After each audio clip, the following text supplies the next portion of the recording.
구약의 다른 책들은 인간을 향한 하나님의 말씀이지만 시편은 하나님을 향한 인간의 목소리라고 알려져 있습니다. 그러나 시편의 중심에는 여전히 하나님이 계십니다. 그러기에 시편 전체의 장르가 시이면서 악보 없는 찬송가라고 하기도 하고 기도라고도 불리며 유대교와 기독교의 예배와 찬양의 독보적인 책으로 자리 잡아 왔습니다. 시편은 히브리어로 테힐림이고 찬송이라는 뜻이며 헬라어로는 현악기의 반주에 맞추어 노래하는 것이라는 뜻의 프살모이, 즉 찬미가라고 하여 오늘날 시편의 영어 이름 삶의 기원이 되었습니다. 우리 성경은 시모음집이라는 뜻으로 시편이라 지었습니다. 시편은 절반가량을 다윗이 차지하고 있어 때로 다윗의 시편이라고 불립니다. 그러나 시편이 다윗에 의해 쓰여진 것만은 아닙니다. 다윗의 시 73개, 모세의 시 1개, 솔로몬의 시 2개, 고라의 자손들의 시 10개, 아삽의 시 12개, 헤만의 시 1개, 에단의 시 1개로 모세의 시부터 포로기 간을 배경으로 하는 시까지 1000년 이상 오랜 세월을 거쳐 쓰여진 시들을 다양하게 수록하고 있습니다. 50개의 시는 젖에 대한 언급이 없어 고아 시편들로 불리기도 합니다. 시편은 크게 5권으로 나뉘는데 1권은 1-41편, 2권은 42에서 72편, 3권은 73에서 89편, 4권은 90에서 106편, 5권은 107에서 150편에 해당합니다. 이것은 토라가 창세기부터 신명기까지 5부분으로 되어 있는 것을 반영한 것이며 시편도 토라와 같은 권위를 주기 위한 것입니다. 각 권의 마지막 시편은 각 권 전체의 내용을 대표하면서 다음 권으로 이어주는 봉합 시편 역할을 합니다. 시편 1에서 2편은 표제어 없이 시편 전체의 서론 역할을 합니다.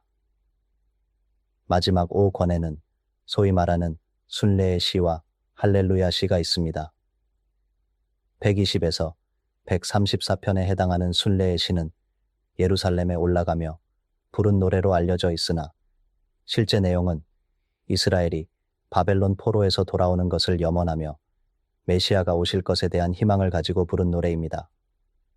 할렐루야는 여호와를 찬양하라 라는 뜻으로 146에서 150편은 할렐루야로 시작해서 할렐루야로 끝을 맺는 것으로 유명하며 시편 전체의 피날레로서 결말을 웅장하게 마칩니다. 시편의 유형은 크게 찬양시, 탄식시, 감사의 시, 지혜의 시 이렇게 4가지로 분류할 수 있습니다. 찬양시는 하나님을 찬양하기 위해 공동체를 초청하는 내용을 담고 있습니다. 여호와의 통치를 찬양하고 그분의 창조 세계의 주권을 찬양하며 시온의 거하심을 찬양합니다. 탄식시는 하나님께 도움을 요청하기 위해 부르짖으며 개인과 국가의 위기 상황을 알리고 구원을 간구합니다. 그리고 언약에 대한 하나님의 성실하심과 신실하심에 대한 믿음을 표현하는 경배로 마칩니다. 감사의 시는 보살핌과 구원에 대해 하나님께서 기도에 응답해 주심에 대해 탄원이 응답받았을 때에 대해 감사의 화답을 드립니다. 지혜의 시는 지혜 문학적 관심들, 즉 악인의 번영과 같은 이슈에 대해 고민하고 삶의 성공을 추구하고 의로운 자와 악한 자가 대비되는 등의 문제로 씨름하는 교육적 의도를 가지고 있는 시들입니다. 많은 시편들이 표제어를 가지고 있습니다. 다윗의 시, 나고, 라자손의 시처럼 관련되어 있는 개인이나 집단을 명시하기도 하고 다윗이 압살롬을 피해 도망갈 때 부른 노래처럼 그 시에 관계된 역사적 사건들의 배경을 주기도 합니다.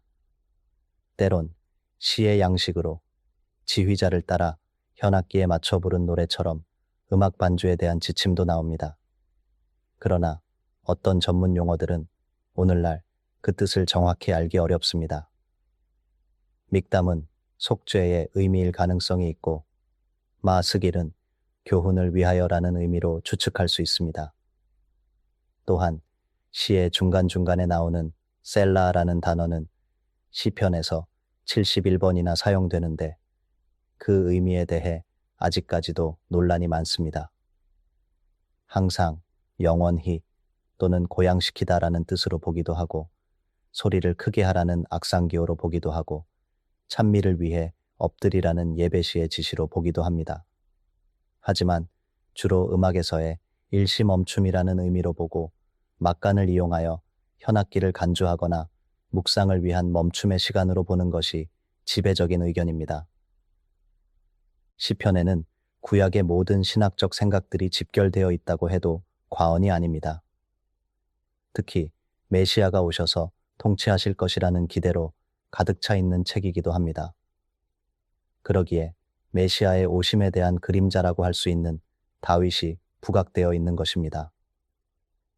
시편은 장례식에서도 어울리고 결혼식에서도 어울리며 슬플 때, 기쁠 때, 억울할 때, 감사할 때, 도움이 필요할 때, 두려울 때 등 상황에 관계없이 우리의 기도와 찬양과 예배에 항상 위로와 힘을 주는 책으로 영원히 남을 것입니다.